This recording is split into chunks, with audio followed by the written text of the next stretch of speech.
अस्सलामुअलैकुम वरहमतुल्लाहि वबरकातुहू। मोहतरम नाजरीन, मोहतरम सामीन, आप देख रहे हैं इस्लामिक मुआशरा यूट्यूब चैनल।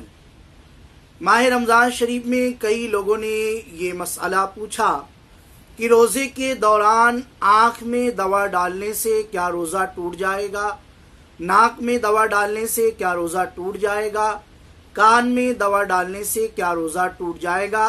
आइए इन तीनों का जवाब हम लोग समाप्त करते हैं।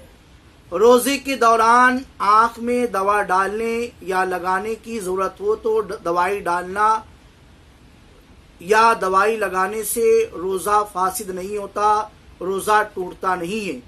इस पर दलील तिरमिज़ी शरीफ की एक हदीस मुबारका है कि हज़रत अनस रज़ियल्लाहु ताला अन्हु रावी हैं कि एक शख्स ने हुज़ूर सल्लल्लाहु अलैहि वसल्लम की खिदमत में हाजिर होकर अर्ज़ की, मेरी आँख में मर्ज है, क्या रोज़े की हालत में मैं सुरमा लगाऊं?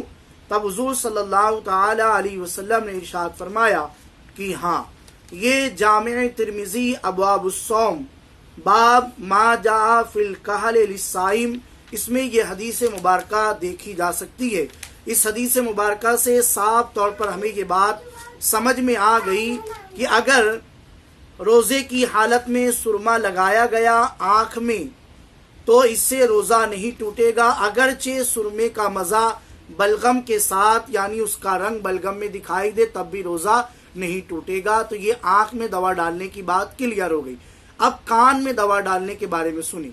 कान में दवा डाली और पर्दे के अंदर चली गई तो इससे रोज़ा फासिद हो जाता है।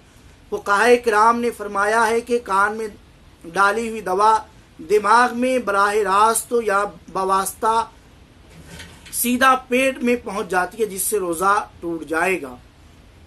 इसी तरह अब नाक में ड्रॉप डालने से भी रोज़ा टूट जाता है, लिहाजा कान में और नाक में दवा डालने से बिल्कुल बचना चाहिए। यहाँ पर ये चीज़ ना की जाए, इससे रोज़ा टूट जाएगा।